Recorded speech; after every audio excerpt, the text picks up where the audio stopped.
newspapermen meet such interesting people. They know the lowdown, now it can be told. I'll tell you quite reliably off the record about some charming people I have known. For I meet politicians and grafters by the score, killers plain and fancy, it's really quite a bore. Oh, newspapermen meet such interesting people. They wallow in corruption, crime and gore. Ting-a-ling-ling, city desk, full the press, extra, extra, read all about it, it's a mess, meets the test. Oh, newspapermen meet such interesting people. It's wonderful to represent the press. Now you remember. Here we go with the Media Project, a half hour of commentary and analysis, some veteran journalists offering our insights. You know, you're always looking for the grown-ups in the room. We're way grown-ups in this room, folks. You know, think about that. Are we? Yeah, I'm sorry. Well, speaking as the senior person here, Dr. Alan Shartok, the CEO 81 years young of Northeast Public Radio. There he is. How about that? Rosemary Armeo, not speaking about specifics here. Right. Wonderful to see you. Does that mean I'm the second senior? Did not say. Youngster Barbara Lombardo here, former editor of the Saratogian, the Troy Record. I used to have one of my many publishers. I remember saying that you could have 20 years of experience or 1 year of experience 20 times. That was probably Monty, wasn't it? That's a clever line. It was clever, but it wasn't Monty. I'm Rex Smith, former editor of the Times Union. We're a bunch of formers and some currents in some of the things that we do here, and we are happy to have you to talk about what's going on in the news world. The news world is, of course, changing, always changing, but especially changing with the digital revolution. And here's something that's very interesting to know. A large majority of U.S. adults, according to the latest surveys, 82% say that they often or sometimes get news from a smartphone, a computer, or a tablet. A half say they do it often.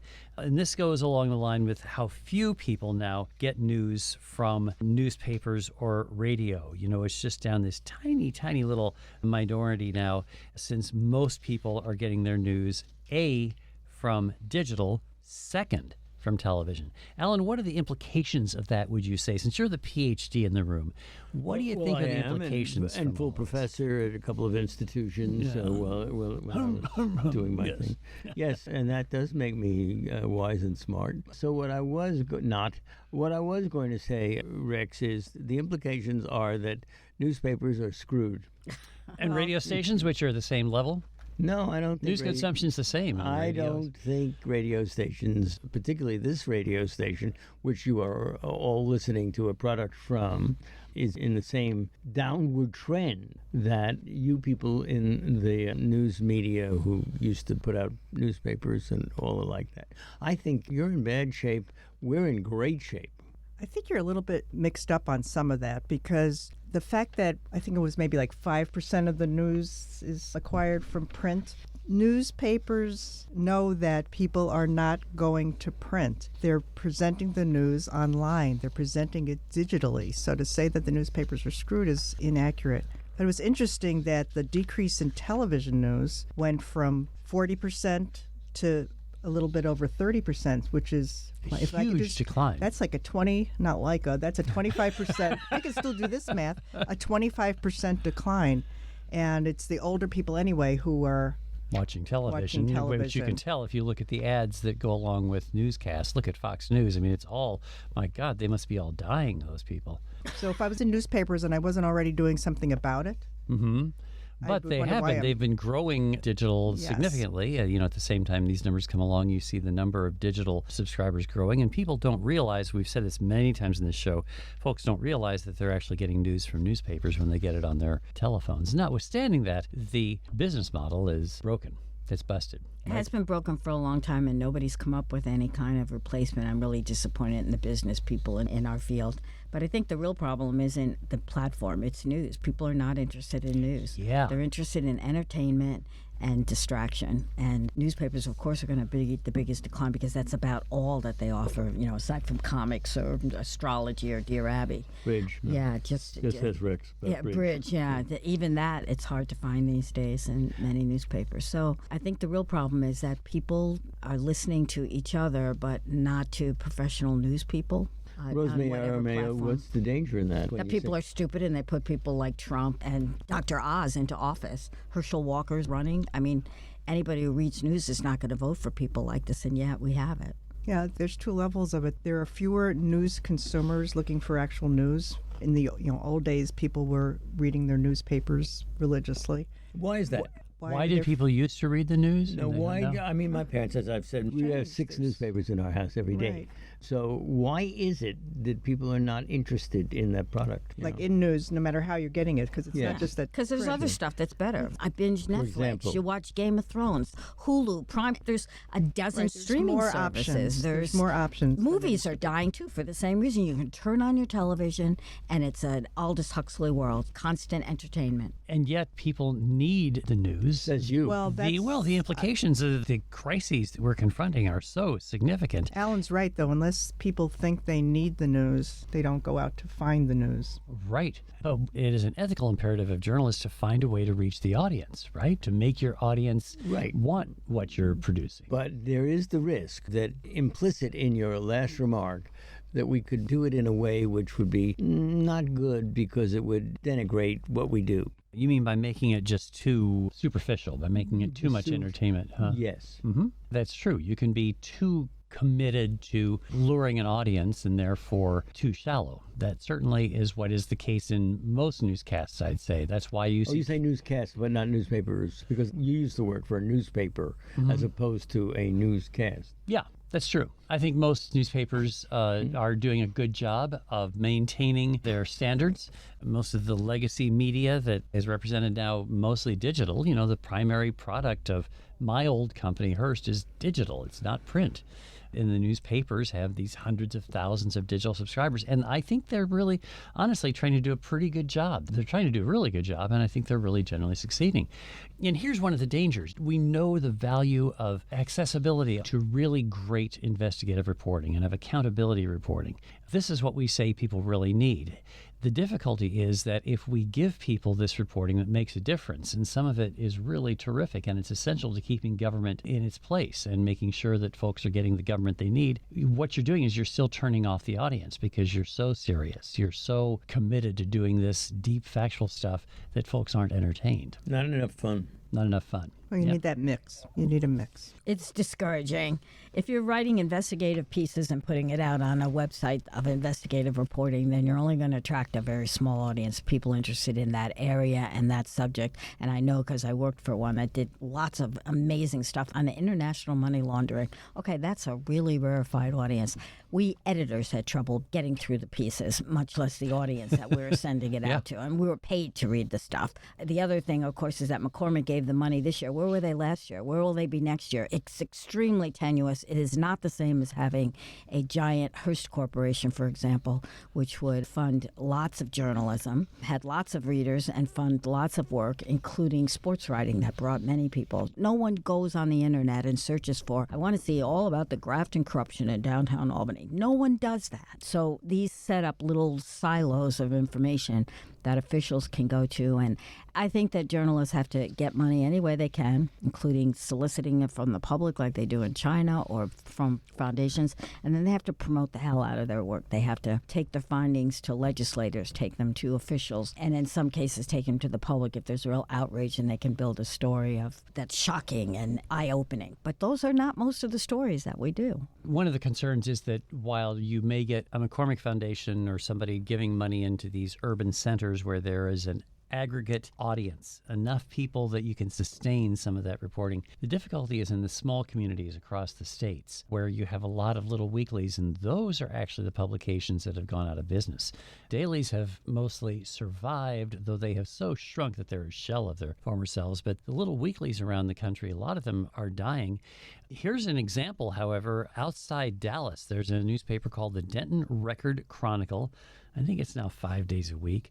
The Denton Record Chronicle is being acquired by KERA, a public radio station, public wonderful media station. in Dallas. So this public entity, public media outlet, will now have a former print newsroom as a digital partner. and it augments their local coverage. I mean, I think that's an interesting model of another for-profit newspaper that has switched to not-for-profit. The same thing happened in Chicago. Chicago WBEZ has that, acquired the yeah. Sun-Times. Yeah. You know? I would have to admit, Rex, that we heard from you much earlier in our relatively brief life here at Community Project. Our brief life. That you had predicted this. Yes. Was going to happen. That's been going on for more than 25 years, our brief life here, yeah. Well, brief life according to what? I mean, Mario Cuomo used to talk about the mayfly and how brief their lives were. Yeah. So our lives are relatively brief. The bat of an eye. I have a question. I read about all of this businesses and the sad state of business of journalism in general. So what's the need for news? It used to be that you couldn't exist in a community without knowing what your neighbors were doing, what your mayor was doing. Do people, as we become increasingly isolated, you can just stay at home and be perfectly happy with your entertainment there, your family there. You maybe have to go to the grocery store every once in a while. We saw it under the pandemic. What do we really have to know about each other that we need news anymore? I think we have to fundamentally rethink this. It isn't working. I don't think I understand what you're asking. People don't need news. Well, I think they do need news. They just For what? don't know they need it. Well, the only reason they need it is for democracy. You know, you're right that people in There you go. an authoritarian state don't need news. If things are going to Absolutely. be fed to them by the government, you know, there's no reason for folks in Russia to care about what's on their newscast because it's all dictated by Putin anyway. And Putin makes the decisions notwithstanding what people think. But in this country, you know, if we still believe that it's important for people to know what's going on in order for government to make decisions, then that's good. But if you have so much stuff that's fabricated that purports to be news, and I would say that's a great deal of Fox News, frankly, what do people need it for? It's just entertainment. Well, I don't know. We miss it in the same way that people who used to work for railroads miss the railroads. It was a way of life. It was great, you know, indoor, clean work. You know, you talk to interesting people, meet. Of course we miss it. Are we the only ones? Because the public doesn't seem to miss newspapers and the kind of deep journalism that they meant. Yeah. The deep news, the involvement in your community. They don't miss that, and they're not involved in their community. Civic participation now consists of, you know, signing petitions online. And studies have shown, though, that as newspapers shrink or go out of business, taxes go up. That is Corruption goes because- up, too. Yes, Yes, corruption goes yes. up. And that will increase citizen alienation from their government. I think that it really does portend trouble for democracy. Does your comment about fewer people getting involved in things Mm-hmm. anecdotal, or is that scientifically based? Give me a little bit of time, and I bet you I could find some data on that. It stems from 20 years ago, from the Yeah. book Bowling Alone, you know, from that notion of civic engagement being less. Even though more people were bowling, they were not involved in leagues. Right? They That was attributed it to like women going into the workplace. You didn't have to volunteer and be part of the community anymore because you could get a job like anybody else, like any man. But I don't think it's just that. I think it has to do with the technology that increasingly has us looking into a screen. You feel like you're interacting when you're on Facebook, but you're not really talking to anybody. It's very troubling. I think it's much deeper than the technology. I think people don't want news. And Rex, even you're talking about it. You're saying you have to read newspapers and listen to TV because it's your civic duty. It's Yeah. homework we're giving up. Yeah. It's not something you want to do, like, oh, I'm going to pay money for that. Right. Our argument is that without us, there will be no democracy. So read or end up in a dictatorship. That's not an invitation to come read my newspaper. So what about all those people who are in dictatorships? For example, I would make the argument that Yeah, you Russian would. is a dictatorship when you look at it. And yet, the fact that a newspaper comes out, it has stories in it, and people talk to each other about those stories, it seems to me you can't just dismiss it. Change can happen organically, but a lot of it depends on people being able to find the news from various sources. And I can give you a local example. Great. Is the issue of book banning. And I've gotten involved in a small group of people that are trying to increase awareness of the issue and spark people to take action. Up in Make Saratoga people County, read the books, get Warren the books County. out. Yeah, it's a wonderful And project. So in preparation for remarks I made for a couple of presentations, I went online to find what I could find, and there was a ton of stories about what's happening all over the country with book banning and how librarians are being harassed and hounded out of office, how legislators and school boards are in all these different towns, and there's lots of specific reporting that's been conglomerated, that where things are happening that are really scary and dreadful. And there was a story just the other day about the growth of organizations like there's one called Moms for Liberty and Parents Defending Education, things that are growing usually on the side of in favor of book banning. But by having those reports and telling about them, this little band of people have been drawing other people, and then one person was sparked to take action after going to one of these presentations. They went to their Stillwater school board. They wrote a letter to the editor. Other people, because they heard the news of what was going on locally, Barbara, I would just disagree. The school board didn't vote to ban the books that they were considering in Saratoga County. I would totally disagree that the news is to thank for this. There are grassroots movements in Iran right now where there is no free press, no independent press. And a young woman was harassed by the morality police, and she ended up dead in police custody. And now you have a national revolution that's going on. And how do you know no about news. that? I know about it in America from news here. But how do other Iranians who are out in the streets and marching know about it? Not from independent newspapers, but from internet. People are talking directly to each other. They do not need the That's very middleman. true. Which, That's by the very way, true. makes the point that these internet sites, these tech sites, are actually publishers, right? They are taking the role that William Randolph Hearst used to take, or Joseph Pulitzer. And so that's why there is the argument that these publishers need to be held to account for what they're doing. And, in this country, they're treated as tech companies, and they're huge. The biggest, the most significant lobbyist in Washington is Jeff Bezos, because of the money that he spends to influence Congress to maintain that line that he shouldn't have to be held to account as a publisher. He is a tech platform, except insofar as he publishes the Washington Post. But I think you're right that the individual voices can, in that way, make a difference in some places, but those individual voices may not have the power of research. It's a great reporter at the Times-Union, Chris Bragg, who found this hundreds of millions of dollars spent by the state of New York to buy some services that were provided much less expensively in California, but this contract was produced right after a great donation to Kathy Hochul's campaign. Which she doesn't remember. Yeah, she had no it's a idea. great story. Yeah, You're really right. good reporting. And that kind of thing, is why we need to have great news organizations doing that kind of thing. I think reporting, uncovering the impact of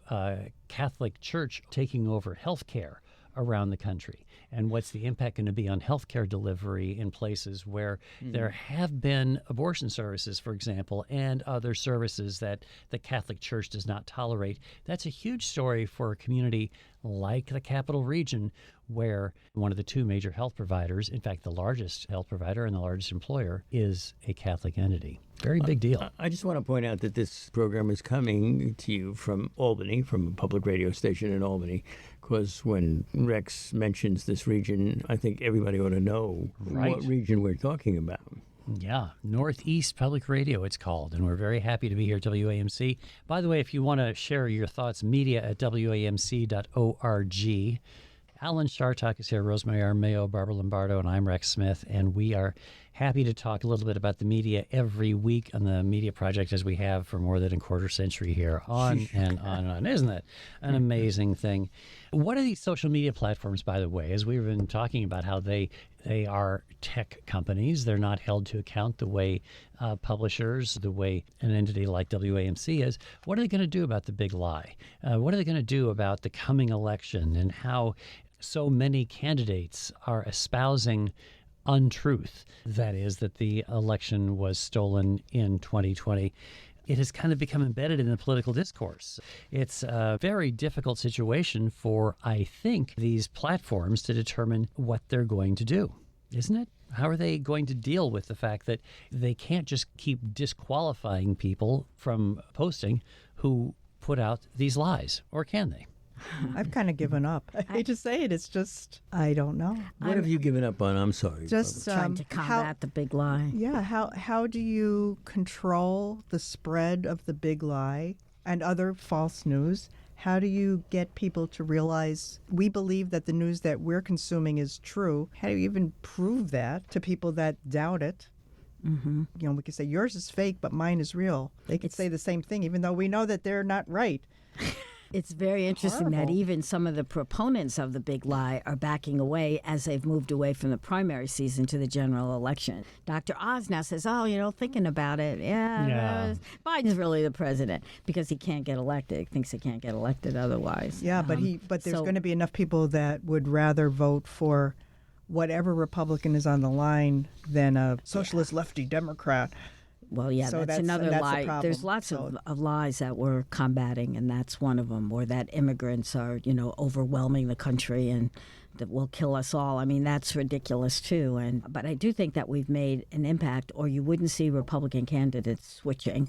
As soon as they go into the general election, they have to talk to all of the people. They're switching their talk. They're not just directing their demented messages to the far right that let's change the Yeah, I mean, they primary had to- system. they That rather- would go a long way. They won the primary because they're Right. the wackadoodles, That's and Yes. the wackadoodles come out to vote for them. And now I don't know have to that it's the switch. media. Then they run to the center, which they have always done. right. It's just to get their And it's not working make for them Blake palatable. Masters, for example, in Arizona. He's doing terribly. He can't beat Mark Kelly because he made such a rapid about face that it was transparent. And you gotta people be are good saying, at it. yeah, right. Yeah, he's not duplicitous enough to win elections today. Well, we'll see. you're right. It's going to end up being a lot of this is going to play out in the Supreme Court. And, we that's can't have a lot scary. of confidence about that. But that's because there are conflicting rulings from two different circuits around the country. There are these 11 circuits in the United States.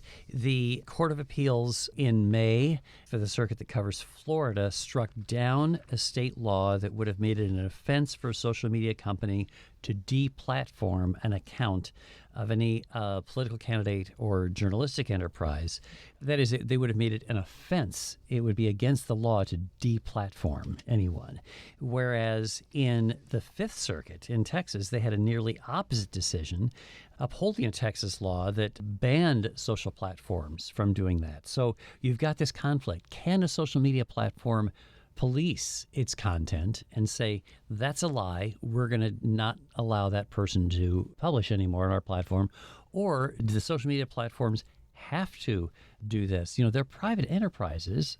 I'm struck by the notion of the government saying, even though you're a private enterprise, you do not have the right to decide what to publish and what not to publish.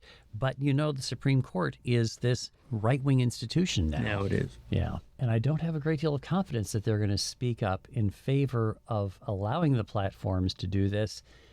And I'm not sure the platforms want to have that. They say we're a tech company. Maybe we should just publish everything that They people don't do give a us. good job at it, even when they do it. Let's admit that. I mean, Trump was deplatformed after years of spreading falsehood. Abortion information is just ridiculously inaccurate now on Facebook and other platforms. So, I mean, I almost am in favor of just let everything go out. And there's a certain amount of reliance on people that we have to have. I'm not sure that I have it, I'll admit. But recently on the roundtable at WAMC, Rich Honan said, January 6th wasn't an insurrection. And our listeners went crazy. He said it was Good. a riot. It wasn't an insurrection. And berated us for not putting him in his place accurately enough.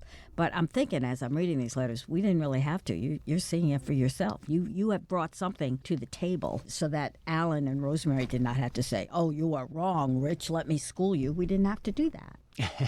The listeners schooled him. So we would be remiss if we didn't talk a little bit about the disaster with the hurricane that has struck America and the reporting that arises from it, and talk a little about how this does affect individuals. The coverage of traumatic events can sometimes be traumatic in itself. It can, the term these days, I guess, is re-traumatize.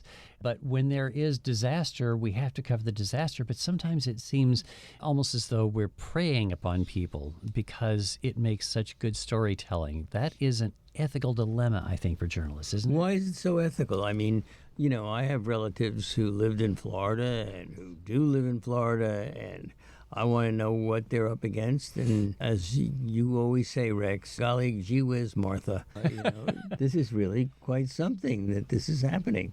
Well, the question is whether you have a conscience, whether there's an ethical responsibility to be kind and thoughtful, and who do you bug for these kinds of stories? Who do you upset with these kinds of stories? And The hurricanes are almost the least of it because there's all the violent crimes that we have to cover. We're going to people and How did it feel? Re-traumatizing How did it people. feel? What do you think about? I think that's one of the evil necessaries of our job, and that hopefully you're finding people who are willing to talk to you, which sometimes works, and hopefully you have a touch about yourselves that that you have a demeanor that you can get people to talk and that you can do it empathetically. The hurricane coverage also made me think that in a sick way, it makes you want more. Like, oh, that's the trees are blowing. That's nothing. I want to see more wind damage. I want to see more people floating. There's a shark in the middle of the street in Fort Myers. I want to see that. It almost Is that true? Yeah, that is true. Well, there was a story about it. I haven't vetted it. My son sent it to me. It got washed in. It must be He has true. a He saw it squirrel on online. his lanai that blew out of a tree they're trying to save. So it almost feeds a taste for sensationalism and entertainment, But sometimes even when there's we're too reporting much of the same responsibly. story. I remember you Yeah. poo-pooing even horrible things abroad, where like how many more Ukrainian refugees do I Right. have to read about Right. their story? And They're all the how same many- story. Yeah. And maybe because it's Florida and people relate to them more, they want to hear more. Like it is the same Okay, story. sharks over and in the over. street Sharks in is pretty streets, cool. That's, Yeah, I want that. But that goes to the issue that we were talking about earlier. People want entertainment, and that is the mix Correct. of news and entertainment that But you do will want the draw news. the audience. People have family and friends Yes. in Florida. Yes. People want to know how are they doing. And it's at times like that that people tune into the news media. When you have a disaster, when we have a blizzard here, I think it's great. Or when we have the effects of a storm, it's great if when radio turns over the airwaves to the listeners to Right, let was it people. But But you talk don't about really what's need it going on. because you get it from Twitter and Facebook Well, too. Yeah, I And- guess and, that's Is true. it and my text. imagination, or are we covering Florida a zillion times more thoroughly than we covered another part of our country, Of Puerto course. Rico? Of course, absolutely. Not your imagination. Not your Not at all. imagination. That's a good point. That is all we have time for this week's media project. I'm so sorry to say, but we are grateful to you for tuning in.